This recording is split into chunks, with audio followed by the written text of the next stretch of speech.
Você já sentiu como se estivesse apenas existindo? Como se cada dia fosse uma repetição do anterior, sem um sentido claro, sem um propósito real. Talvez, em algum momento, tudo o que parecia certo começou a perder o significado. As certezas desmoronaram. As respostas que antes pareciam suficientes já não servem mais. E aí surge aquele incômodo. Uma sensação difícil de descrever, mas impossível de ignorar. Como se algo dentro de você estivesse perguntando insistentemente: por que estou aqui? Qual é o propósito da minha vida? Essas foram as perguntas que assombraram um dos maiores escritores de todos os tempos. Lev Tolstói, autor de clássicos como Guerra e Paz e Ana Karenina. Ele era considerado o Cormac McCarthy de sua época. Tolstói possuía uma grande propriedade, uma família linda e era casado com uma esposa que o amava. Mas, apesar de tudo isso, algo mudou quando ele chegou aos 50 anos. Tolstói passou por uma profunda crise existencial na meia-idade, um período em que questionou radicalmente o sentido da vida.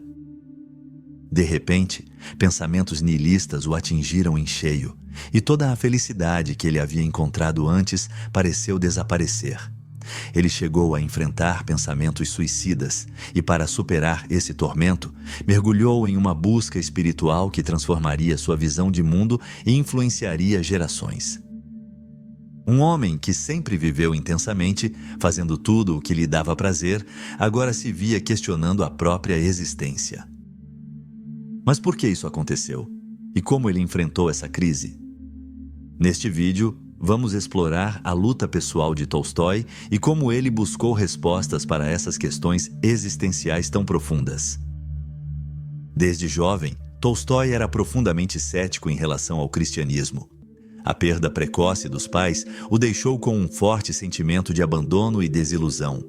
A igreja, em particular, lhe causava uma impressão negativa.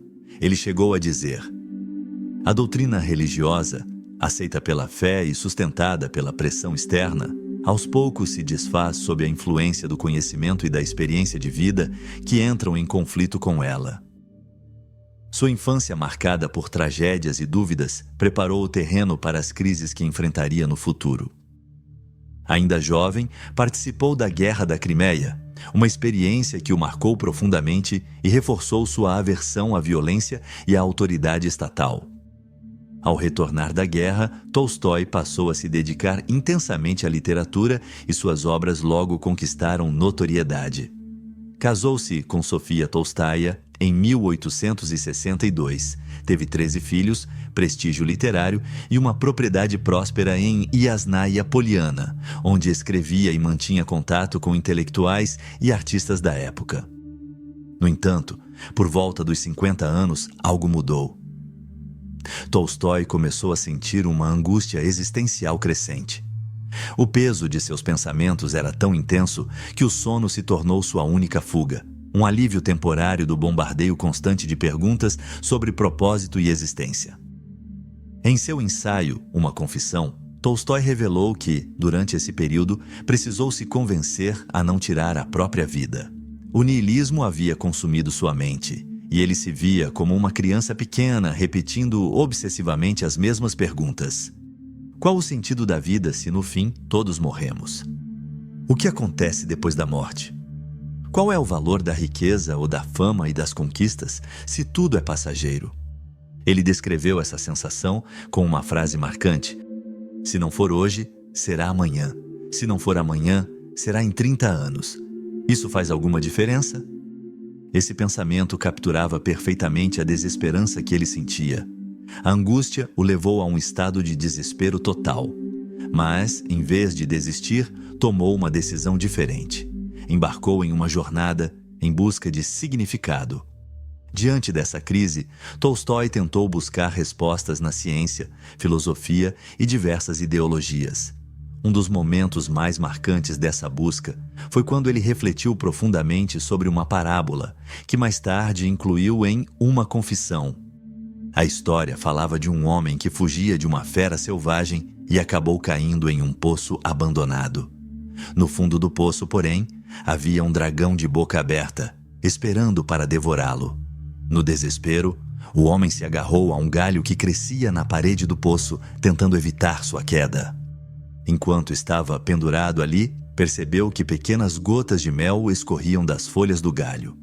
Então, apesar do perigo iminente, ele esticou a mão e provou o mel, esquecendo-se por um momento da tragédia que o cercava. Tolstói viu essa parábola como um reflexo da própria vida. Ele percebeu que estava preso entre dois extremos: o medo da existência, a fera, e a inevitabilidade da morte, o dragão. No meio disso, os pequenos momentos de prazer e alegria eram como as gotas de mel, breves distrações, mas não respostas definitivas. Decidido a não se entregar à desesperança, Tolstói mergulhou no estudo de diversas filosofias. Mas nenhuma teoria conseguiu preencher o vazio que sentia. Ele também voltou seu olhar para a ciência, mas encontrou pouco conforto ali. A visão darwinista, por exemplo, lhe parecia profundamente nihilista, como se os seres humanos fossem apenas acidentes cósmicos, meros aglomerados de energia, sem propósito real, destinados ao esquecimento quando nossas células envelhecessem. Para Tolstói, a ciência explicava os mecanismos da vida, mas não respondia à grande pergunta: por que viver? Desiludido com a filosofia e a ciência, ele voltou-se para a observação das pessoas ao seu redor. Depois de muita reflexão, concluiu que havia 4 formas principais pelas quais as pessoas lidavam com o absurdo da existência. A partir daqui, há um paralelo interessante entre Tolstói e Albert Camus, especialmente na forma como ambos enxergavam o absurdo da vida. Liev Tolstói observou que uma das formas pelas quais as pessoas lidam com a absurdidade da vida é simplesmente ignorando-a. Elas não fazem nada a respeito, não pensam demais sobre isso. A vida é absurda e daí elas apenas vivem. Albert Camus também argumentou que, em vez de sucumbir ao desespero ou ao niilismo diante da falta de sentido, deveríamos adotar uma atitude de desafio e resiliência. O segredo está em manter uma mentalidade de "e daí?" E daí, se você não consegue encontrar uma resposta, apenas tome um café com sua esposa e esqueça isso por um tempo. Mas Tolstói não acreditava que essa fosse uma solução duradoura. Como alguém pode permanecer ignorante quando tem uma mente plenamente funcional que constantemente o empurra a refletir sobre sua existência? A perda de entes queridos ou as dificuldades pessoais tornam essas reflexões ainda mais difíceis de evitar. Mais cedo ou mais tarde, o peso do niilismo se impõe e o absurdo já não basta como resposta. Assim, embora reconhecesse que muitas pessoas lidavam com a vida dessa forma, Tolstói não via isso como um caminho para uma paz verdadeira. Ele então identificou um segundo grupo de pessoas que buscava refúgio de outra maneira, através do epicurismo. Tolstói percebeu que muitos se voltavam para uma vida de prazeres, tentando preencher o vazio com distrações. Buscavam riqueza, relacionamentos e entretenimento para escapar do medo da morte e da falta de sentido. No entanto, ele criticava essa abordagem, pois acreditava que era, no máximo, um alívio passageiro. O prazer pode ser doce por um momento, mas não resolve as questões mais profundas da existência. Para ele, viver apenas em busca de prazeres era como o mel na parábola do homem no poço, delicioso por um instante, mas incapaz de mudar a dura realidade ao redor. O terceiro grupo que Tolstói identificou era composto por aqueles que, diante das dificuldades da vida, não encontravam forças para continuar, mas tinham força suficiente para acabar com tudo. Sentiam-se esmagados pelo absurdo da existência e não viam saída. Tolstói, ele próprio, chegou a flertar com essa ideia, mas nunca a aceitou como solução. Ele via algumas pessoas chegarem ao extremo de considerar tirar a própria vida, mas acreditava que isso não resolvia o verdadeiro problema. E aqui vale um parêntese. Se você está passando por uma crise existencial, não deixe que ela o consuma. Continue caminhando. As respostas podem não surgir imediatamente, mas elas aparecem com o tempo. Ele então observou um quarto grupo, aqueles que se encontravam presos em um limbo existencial. Essas pessoas, após reconhecerem o sofrimento e a falta de sentido da vida, ficavam estagnadas entre dois extremos. Sabiam que a existência era repleta de dor, que a morte era inevitável e que não havia um propósito inerente, mas não tinham forças, esperança ou energia para agir. Diferente dos que buscavam prazer, encontravam conforto na fé ou cogitavam desistir de tudo, esses indivíduos simplesmente não faziam nada. Eles não rejeitavam a vida, mas também não a abraçavam. Permaneciam em um estado de resignação passiva. Tinham plena consciência do problema, mas se sentiam exaustos demais para enfrentá-lo.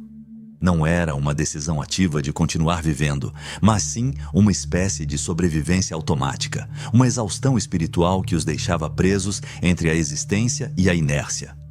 Para Tolstói, essa era a forma mais fraca de viver, pois não oferecia resolução nem progresso. O indivíduo estava ciente do absurdo e do sofrimento da vida, mas permanecia paralisado, sem qualquer possibilidade real de encontrar paz ou significado. Ao longo de sua jornada para compreender o sentido da vida, Tolstói estudou diferentes tradições filosóficas e religiosas e observou atentamente as pessoas ao seu redor. Mas foi ao olhar para os camponeses que ele encontrou um divisor de águas em sua busca. Ele percebeu que, apesar das dificuldades extremas que enfrentavam, os camponeses mantinham uma fé inabalável em Deus. E essa crença lhes dava propósito e resiliência, mesmo diante do sofrimento. Em contrapartida, Tolstói, mergulhado em sua própria crise existencial, sentia-se completamente desconectado dessa fé. A convicção simples, porém profunda dos camponeses, contrastava fortemente com suas dúvidas intelectuais e sua turbulência interior. Ele tinha riqueza, status e sucesso intelectual, mas nada disso lhe trazia satisfação. A razão e a lógica que antes pareciam prometer respostas acabaram apenas aprofundando seu desespero.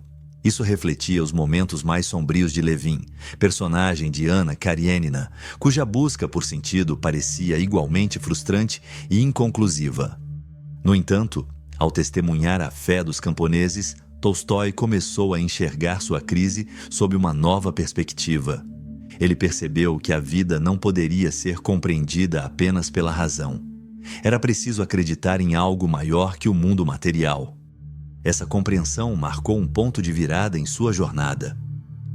Mesmo que sua mente racional enxergasse a fé como um salto sem provas concretas, ele começou a entendê-la como a única maneira de transcender as limitações do mundo finito. O sofrimento humano era passageiro, mas a presença de Deus oferecia um propósito que ia além da existência efêmera. A fé deixou de ser apenas um conceito intelectual e se tornou um caminho para suportar os desafios da vida e encontrar sentido no meio do sofrimento. E, embora sua razão continuasse resistindo, Tolstói finalmente aceitou que essa era a única resposta capaz de lhe trazer paz e propósito. A partir desse momento, sua vida passou por uma profunda transformação. Ele percebeu que o sentido da vida estava não na busca por glória, riqueza ou conquistas individuais, mas na compaixão, na humildade e no serviço ao próximo. Inspirado por essa descoberta, Tolstói passou a viver de maneira mais simples, adotando uma rotina mais próxima à dos camponeses e rejeitando muitos dos luxos da aristocracia. No fim, sua vida, antes dominada por crises intelectuais, encontrou sentido justamente na fé que ele havia rejeitado por tanto tempo. No entanto, Tolstói não encontrou conforto na Igreja Ortodoxa Russa, que considerava corrupta e distante dos verdadeiros ensinamentos de Cristo. Em vez disso, passou a estudar diretamente os evangelhos e encontrou no Sermão da Montanha um conjunto de princípios morais que o ajudaram a reorganizar sua visão de mundo. Essa transformação também se refletiu em seus escritos. Em Uma Confissão, ele narra sua crise existencial e o caminho que percorreu até encontrar a paz interior na espiritualidade. A mudança de Tolstói não foi bem recebida por sua família, especialmente por sua esposa Sofia. Ela não compreendia sua nova filosofia de vida e se opunha veementemente ao desejo do escritor de doar suas propriedades e renunciar aos direitos autorais de suas obras. Os desentendimentos entre o casal se tornaram cada vez mais intensos, levando Tolstói a uma situação de grande sofrimento emocional. Em 1910, aos 82 anos, Tolstói decidiu fugir de casa em busca de uma vida ainda mais simples e afastada da opressão da sociedade e dos conflitos familiares. Ele saiu secretamente de Yasnaya Poliana em uma noite fria de outubro, acompanhado apenas de seu médico e de sua filha Alexandra. Sua saúde, porém, já estava debilitada. Durante a viagem, ficou doente e acabou morrendo dias depois, em 20 de novembro de 1910, na pequena estação ferroviária de Astapovo. Seus últimos momentos foram marcados por uma profunda serenidade. Apesar das dificuldades e dos conflitos, Tolstói partiu deixando um legado não apenas literário, mas filosófico e espiritual, inspirando milhares de pessoas a refletirem sobre a simplicidade, a justiça e a busca por um sentido maior na vida. A crise existencial de Tolstói e sua busca por um propósito mais profundo deixaram um impacto duradouro. Seu exemplo mostra que, mesmo diante da angústia existencial mais profunda, é possível encontrar um novo caminho e ressignificar a própria vida. Tolstói encontrou na espiritualidade e no serviço ao próximo uma resposta para suas inquietações, transformando não apenas sua própria existência, mas também a de milhões de leitores ao redor do mundo.